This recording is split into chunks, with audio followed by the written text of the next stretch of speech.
Yeah, so Nairobi is an interesting place. It's the name means a place of cool waters or sweet water, meaning non-alkaline waters, fresh water, and it originated as a swamp. It's the meeting place of the plains and the forest, and in that space the rivers emptied out from the hills of the forest to the plains, and it was basically a massive swamp.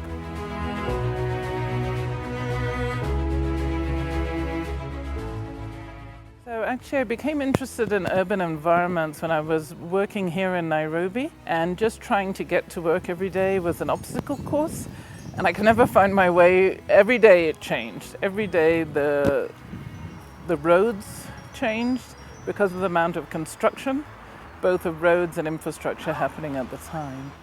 Oddly enough, urbanization in some manner enhanced and unenhanced this swampness. So obviously it was a colonial city built by the British in many ways, or designed by, not built by them. And they planted a lot of eucalyptus to dry the swamp. And the way housing ended up in Nairobi is very dependent on this hydrology, so that the forest area, which is dry, is where all your sort of middle and upper class housing is, and the area that was once swamp is where all lower class housing is. So the interesting thing is that Nairobi has a differential of 1,000 feet between the lowest end and the highest end. So it's at 5,500 feet on one end and 6,500 feet on the other end. And this hill actually determines everything about Nairobi, because it lays out a drainage pattern that cuts valleys through the hills and empties into the plains. And again, that differential of where people live and how that drainage works has affected the design of the roads. They all run parallel to rivers, and there are very few bridges across rivers and bridges across ravines. The naming of the city is many of the roads. You have things like Riverside Drive, or you have ridgeways. So it's about the ridges, the rivers, and their sort of effect on how the city took shape.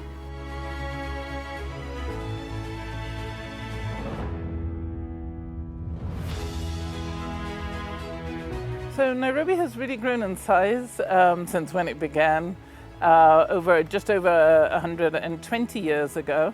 And I think any single person who was born in Nairobi today has, the city has just grown massively. So it's about 10 times the size when I was born. And the effect of that is that there's been a densification, both in numbers of houses and height of houses, and a change from single houses to apartments, a change in the kind of massive skyscrapers built for business and offices, a change in the infrastructure, and it means that in general there is, it's a heavier city than it used to be, which also affects how water moves in this city. So my book, Growing Old in a New City, is about how Nairobi has changed and what that means for people who've lived there through all the changes. We often look at African cities and say, oh, they've changed really rapidly, but that's okay because people are young and they can adapt and they're flexible and that kind of thing. And I thought, what does it mean to be old and tired of being adaptable and flexible, and in a city that is always continuously new because it's always being rebuilt? And so I was interested in that, and so I looked at the questions about time and space, and different chapters look at different issues like the environment or housing or social entertainment and aging generally in a place that is continuously in motion and is changing.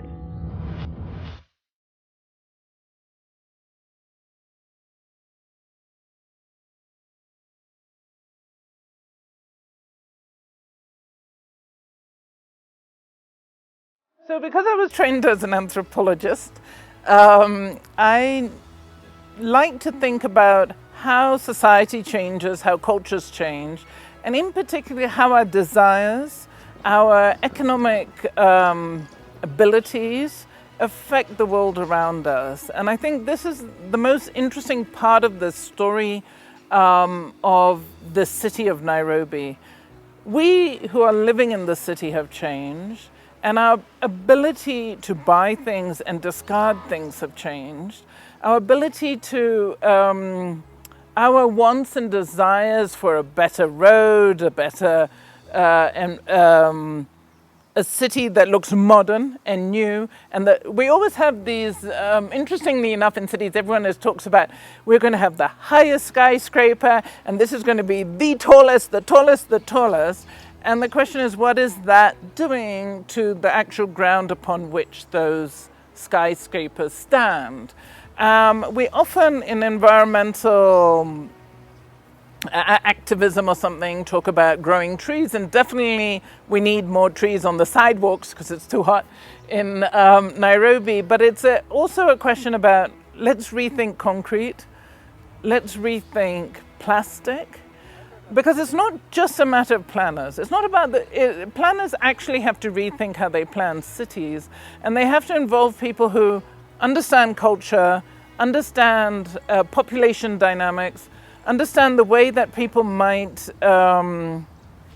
have certain desires, or might even buy into certain desires. I'm not sure we already have them. I think they're sold to us. One of the issues about climate change, though, we have a city that already has this dynamic. It has, and then as climate change is about more extreme weather, different timing of the weather, more unpredictable.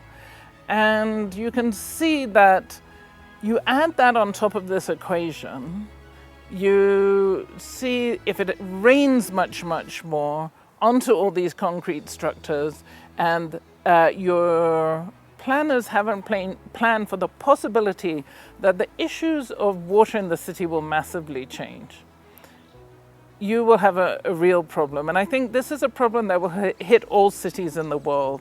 And I think we will have to really rethink planning.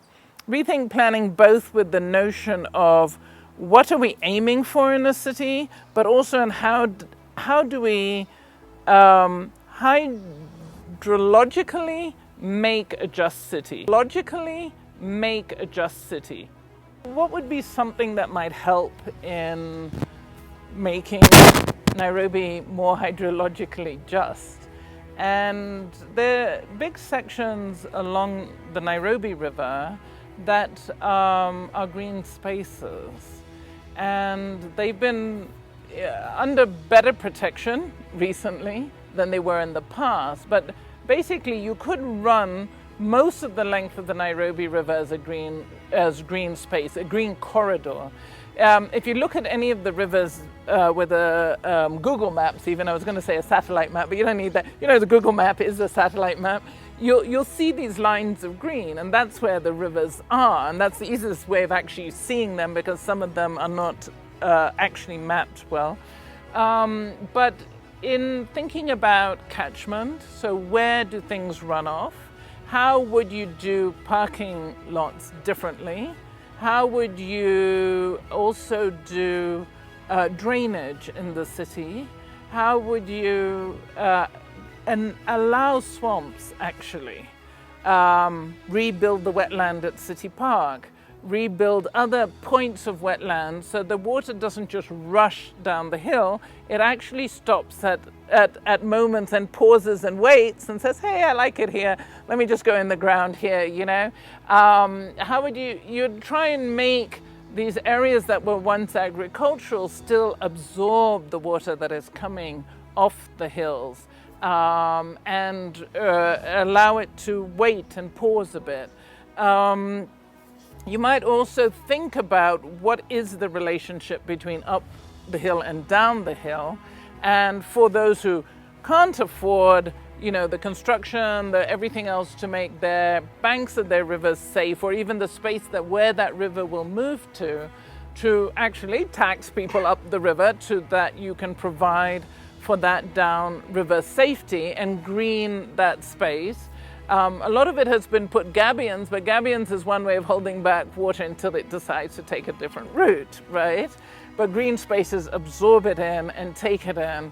And it's the sort of, again, thinking about how should we do even the sides of roads, should they all be, all sidewalks be concrete, or how should they have green verges or other things like that? Other parts of Nairobi, the infrastructure so changed, like new roads, the bypass, and the southern bypass, completely changed the hydrology around it so that you have flooded forests, you have all these other things, which will eventually kill off those trees. But so it's about thinking, okay, I'm putting in a new road, it's going to have these environmental effects, how do I ameliorate it, mitigate it, prevent, give other protective measures so that it's not just, okay, I put in a road.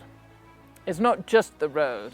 It's looking at the city as this living hydrological thing that will change.